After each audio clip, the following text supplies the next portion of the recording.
नमस्कार मित्रों, आप सभी को प्रणाम। भाग्योदय विचार प्रवाह श्रृंखला की 124वीं 124 कड़ी है। आज अक्टूबर 9, 125 की संख्या छूने जा रहे हैं इस रविवासरीय प्रवाह श्रृंखला की भी। उधर दैनिक श्रृंखला 650 के आसपास पहुंच रहे हैं। आज का विषय बनारस के पांडित्य से जुड़ा है।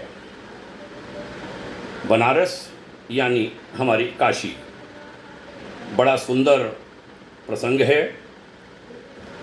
मैं कहा करता हूँ कि पांडित्य और विद्वत्ता की ऐसी सत्य कथा पहली बार हमने जानी।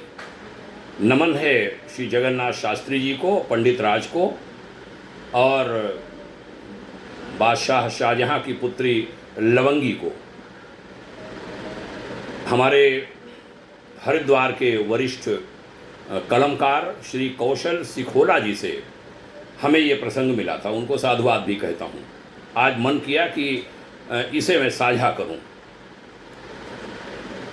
एक पंडित राज हुए हैं भारत में, जाने माने विद्वान, और मुगल काल के समय की घटना है, शाहजहाँ के शासनकाल की। और ये एक सत्य कथा है, आनंद में डूब जाने वाली, इतिहास प्रसिद्ध बनारस की सत्य घटना।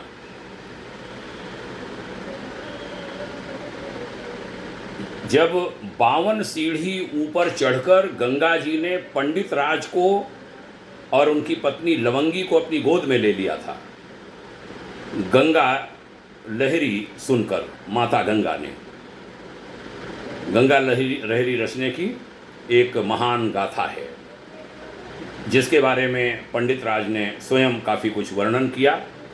अंतिम सिरा बहुत रोचक है। ये 17वीं शताब्दी का पूर्वार्ध का समय था। दूर दक्षिण में गोदावरी तट के एक छोटे राज्य की राज्यसभा में एक विद्वान ब्राह्मण सम्मान पाता था। उनका नाम था जगन्नाथ शास्त्री।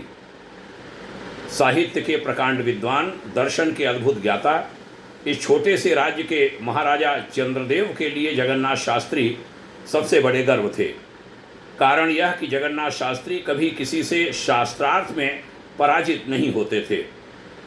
दूर दूर के विद्वान आए और पराजित होकर जगन्नाथ शास्त्री की विद्वत्ता का लोहा मान गए, विद्वत्ता का ध्वज लिए चले गए। पंडित जगन्नाथ शास्त्री की चर्चा धीरे धीरे संपूर्ण भारत में होने लगी। उस समय दिल्ली पर मुगल शासक शाहजहाँ का शासन था। शाहजहाँ भारत की प्रत्येक सुंदर वस्तु पर अपना अधिकार समझता था और उसे जन्म से सिखाया गया था कि जो कुछ अच्छा है वो तुम्हारा है। सो पंडित जगन्नाथ की चर्चा जब शाहजहाँ के कानों तक पहुँची तो जैसे उसके घमंड को चोट लगी। एक तुच्छ माना जाने वाला ब्राह्मण अपराजेय कैसे हो सकता है, ये कैसे संभव है। शाह ने अपने दरबार के सबसे बड़े मौलवियों को बुलवाया और जगन्नाथ शास्त्री तैलंग को शास्त्रार्थ में पराजित करने के आदेश के साथ महाराजा चंद्रदेव के राज्य में भेजा। जगन्नाथ को पराजित कर उसकी शिखा काट कर मेरे कदमों में डालो, शाहजहाँ का यह आदेश उन 40 मौलवियों को मिला। सप्ताह भर पश्चात मौलवियों का दल महाराजा चंद्रदेव की राज्यसभा में पंडित जगन्नाथ को शास्त्रार्थ की चुनौती दे रहा था। गोदावरी तट का ब्राह्मण और अरबी मौलवियों के साथ शास्त्रार्थ पंडित जगन्नाथ ने मुस्कुराकर सहमति दे दी। मौलवी दल ने जब अपनी शर्त रखी कि पराजित होने पर शिखा देनी होगी, चोटी देनी होगी, पंडित की मुस्कुराहट और बढ़ गई। उन्होंने कहा, स्वीकार है, पर अब मेरी भी एक शर्त है। आप सब पराजित हुए तो मैं आप 40 मौलवियों की दाढ़ी उतरवा लूँगा। मौलवी विजय निश्चित समझ रहे थे, सो उन्हें इस शर्त पर कोई आपत्ति नहीं हुई। शास्त्रार्थ क्या था? खेल था। अरबों के पास इतनी आध्यात्मिक पूंजी थी नहीं कि वो भारत के समक्ष खड़े भी हो पाते। पंडित जगन्नाथ विजयी हुए। मौलवी दल अपनी दाढ़ी देकर दिल्ली वापस चला गया। 2 माह बाद महाराजा चंद्रदेव की राज्यसभा में दिल्ली दरबार का प्रतिनिधिमंडल याचक बनकर खड़ा था। महाराज से निवेदन है कि हम उनकी राज्यसभा के सबसे अनमोल रत्न पंडित जगन्नाथ शास्त्री तेलंग को दिल्ली की राज्यसभा में सम्मानित करना चाहते हैं। यदि वे दिल्ली पर यह कृपा करते हैं तो हम सदैव आभारी रहेंगे। यह आग्रह दिल्ली से आया बादशाह शाहजहां के यहाँ से। मुगल सल्तनत ने पहली बार किसी से याचना की थी। महाराज चंद्रदेव अस्वीकार नहीं कर सके। पंडित जगन्नाथ शास्त्री दिल्ली के हुए शाहजहां ने उन्हें नाम दिया पंडित राज।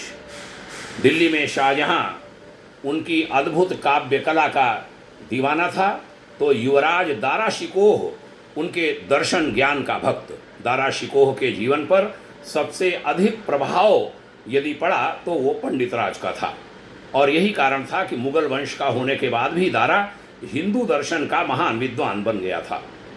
मुगल दरबार में अब पंडित राज के अलंकृत संस्कृत छंद गूंजने लगे थे। उनकी काव्य शक्ति विरोधियों के मुंह से भी वाह वाह की ध्वनि निकलवा देती। यूं ही एक दिन की घटना है। पंडित राज के एक छंद से प्रभावित होकर शाहजहां ने कहा, आहा, आज तो कुछ मांग ही लीजिए पंडित जी, आज आपको कुछ भी दे सकता हूँ। पंडित राज ने आंख उठाकर देखा। दरबार के कोने में एक हाथ माथे पर और दूसरा कमर पर रखे खड़ी एक अद्भुत सुंदरी पंडित राज को एकटक निहार रही थी। अद्भुत सौंदर्य, जैसे कालिदास की समस्त उपमाएं स्त्री रूप में वहां खड़ी हो गई हों। पंडित राज ने एक क्षण को उस रूपसी की आंखों में देखा। मस्तक पर त्रिपुंड लगाए शिव की तरह विशाल काया वाला पंडित राज उसकी आंख की पुतलियों में झलक रहा था। पंडित ने मौन के स्वरों से ही पूछा, चलोगी? लवंगी की पुतलियों ने उत्तर दिया, अविश्वास न करो पंडित, प्रेम किया है। लवंगी शाहजहां की पुत्री थी, माने औरंगजेब की बहन। पंडित राज जानते थे यह शाहजहां की पुत्री लवंगी है। एक क्षण को पंडित ने कुछ सोचा, फिर ठसक के साथ मुस्कुराकर कहा, न याचे गजालीम नवा वजीराजम न वित्तेषु चित्तम मदीयम कदाचित इयम सुस्तनी मस्त कन्यस्त कुंभा लवंगी कुरंगी दृगंगी करोतु। शाहजहां मुस्करा उठा, कहा, लवंगी तुम्हारी हुई पंडित राज। यह भारतीय इतिहास की एकमात्र घटना है जब किसी मुगल बादशाह ने किसी हिंदू विद्वान को अपनी बेटी दे दी थी। लवंगी अब पंडित राज की पत्नी थी। युग बीत रहा था। पंडित राज दारा शिकोह के गुरु और परम मित्र के रूप में पूरे देश में भारत में विख्यात थे। समय की अपनी गति है। शाहजहां का पराभव हुआ, औरंगजेब का उदय हुआ, दारा शिकोह की निर्मम हत्या हुई। उसके पश्चात पंडित राज के लिए दिल्ली में कोई स्थान नहीं रहा। पंडित राज दिल्ली से बनारस आ गए, साथ ही उनकी पत्नी, प्रेयसी पत्नी लवंगी भी। बनारस तो बनारस है, वह अपने ही ताव के साथ जीता है। दुनिया की संस्कृतियों में बनारस की संस्कृति का एक अलग स्थान है। प्राचीनतम नगर बनारस किसी को इतनी सहजता से स्वीकार नहीं कर पाता, और यही कारण है कि बनारस आज भी बनारस है। नहीं तो अरब की तलवार जहाँ भी पहुँची वहाँ की सभ्यता और संस्कृति को लील गई, खा गई। यूनान, मिस्र, फारस, इन्हें 100 वर्ष भी नहीं लगे समाप्त होने में। बनारस 1000 वर्षों तक प्रहार सहने के बाद भी ओम शन्नो मित्रः शं वरुणः शन्नो भवत्यर्मा गा रहा है। बनारस ने एक स्वर से पंडित राज को अस्वीकार कर दिया। कहा, लवंगी आपकी विद्वता को खा गई, आप सम्मान के योग्य नहीं।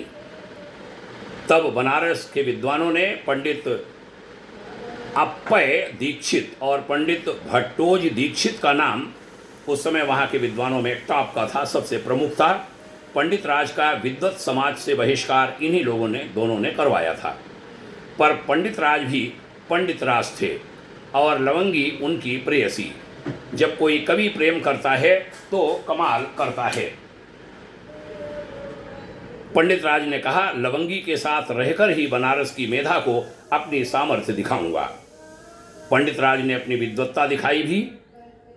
पंडित भट्टोजी दीक्षित द्वारा रचित काव्य प्रौढ़ मनोरमा का खंडन करते हुए उन्होंने प्रौढ़ मनोरमा कुचम कुचम दर्नम नामक ग्रंथ लिखा। बनारस में धूम मच गई, पर पंडित राज को बनारस ने स्वीकार नहीं किया। पंडित राज ने पुनः लेखनी चलाई। पंडित अप्पय दीक्षित द्वारा रचित चित्रमीमांसा का खंडन करते हुए पंडित राज ने चित्रमीमांसा खंडन नामक ग्रंथ रच डाला। बनारस अब भी नहीं पिघला। बनारस के पंडितों ने अब भी स्वीकार नहीं किया पंडित राज को। पंडित राज दुखी थे। बनारस का तिरस्कार उन्हें तोड़े दे रहा था। आषाढ़ की संध्या थी, कहते हैं। गंगा तट पर बैठे उदास पंडित राज ने अनायास ही लवंगी से कहा, गोदावरी चलोगी लवंगी? वह मेरी मिट्टी है, वह हमारा तिरस्कार नहीं करेगी। लवंगी ने कुछ सोचकर कहा, गोदावरी ही क्यों, बनारस क्यों नहीं? स्वीकार तो बनारस में ही करवाइए पंडित जी। पंडित जी ने थके स्वर में कहा, अब किससे कहूँ, सब करके तो हार गया। लवंगी मुस्करा उठी, जिससे कहना चाहिए उससे तो आपने कहा ही नहीं। किससे? गंगा से। गंगा माँ से कहो, वह किसी का तिरस्कार नहीं करती। गंगा ने स्वीकार किया तो समझो शिव ने स्वीकार किया। लवंगी बोली। पंडित राज की आंखें चमक उठीं। उन्होंने एक बार पुनः झांका लवंगी की आंखों में। उसमें अब भी वही 20 वर्ष पुराना उत्तर था, प्रेम किया है पंडित, संग कैसे छोड़ दूंगी। पंडित राज उसी क्षण चले और काशी के विद्वत समाज को चुनौती दी, आओ कल गंगा तट पर। तल में बह रही गंगा को सबसे ऊंचे स्थान पर बुलाकर न दिखाया तो पंडित जगन्नाथ शास्त्री तैलंग, ये पंडित राज अपनी शिखा काटकर उसी गंगा में प्रवाहित कर देगा। पल भर को हिल गया बनारस। पंडित राज पर अविश्वास करना किसी के लिए संभव नहीं था। जिन्होंने पंडित राज का तिरस्कार किया था वे भी उनकी सामर्थ्य जानते थे। अगले दिन बनारस का समस्त विद्वत समाज दशाश्वमेध घाट पर एकत्रित था। पंडित राज घाट की सबसे ऊपर की सीढ़ी पर बैठ गए और गंगा लहरी का पाठ प्रारंभ किया। लवंगी उनके निकट बैठी थी।